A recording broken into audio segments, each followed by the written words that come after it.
হয় ৰিলছ বনায় ইনষ্টাগ্ৰাম বনায় ফটো ভাইৰেল কৰি এনেকৈ ফটো নিজে বনায় এনেকৈ এৰি দিয়ে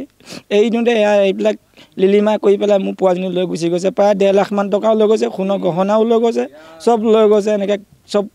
হাঁহ চাহ বেছি কেনে ছাগলী 4টা থৈ গৈছে আগতে এনেকৈ কৰিছে তাহাঁতৰ গাঁৱত কৰিছে জাজৰিত হয় তাহাঁতৰ জাজৰি হিয়া গাঁও হয় তাহাঁতৰ দীপ্তি নাম ছোৱালীজনী তাহাঁতৰ বাইক ভনীয়েক চব আছে মাকো আছে কিন্তু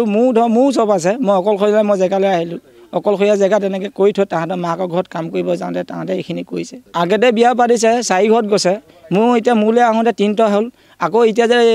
চন্দন বৰ্মন বুলি কোৱা এজনলৈ যে গৈছে যে সিয়ে তাৰ সৈতে 4টা হৈছে এইখিনিকে মই কৈছোঁ যে মোৰ পোৱালীজনী য'তে নাথাকে যোন মানুহে মোক ধৰাই পেলাই দিব পোৱালীজনীক মই 20,000 টকা মই ইনাম দিম মোক মাইকী নালাগে মোক পোৱালিটোহে লাগে এনেধৰণৰ মই গম পাইছোঁ যে গুৱাহাটী নুনমাটিত বৰ্মন চন্দন বৰ্মন মানুহ এজনৰ লগত কোম্পানীত আছে বুলি পেলাই মই শুনা পাইছোঁ এইখিনিকে মই কৈছোঁ অসমবাসী ৰাইজক যাতে মোৰ পোৱালিজনী উদ্ধাৰ কৰি দিয়ে